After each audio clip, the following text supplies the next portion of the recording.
ప్రతి దానికి దేవుడు నిర్ణయించిన సమయము, స్థలం ఉంది. ఆయన నిర్ణయించిన స్థలము, ఆయన నిర్ణయించిన సమయంలో నువ్వు వస్తేనే కానీ, ఆ సింక్లో నువ్వు ఉంటేనే కానీ దేవుడు ఆయన కార్యాన్ని జరిగించాడు.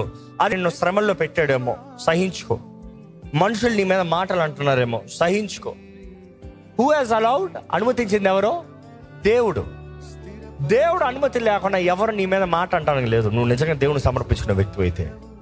దేవుడు అన్ననిచ్చాడా? దేవుడు నిన్ను మలుస్తున్నాడు. Hold on. దేవుడు నీ మీద ఏదైనా అపవాది పని చేస్తానికి అనుమతిస్తే, యోబు కంగారు పడొద్దు, భయపడద్దు.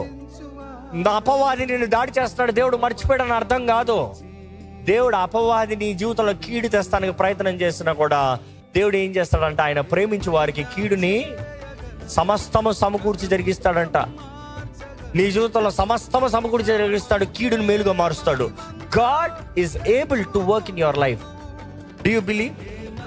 ఈరోజు ఇప్పటికే maybe you're frustrated. I'm praying for years and I don't get this promise.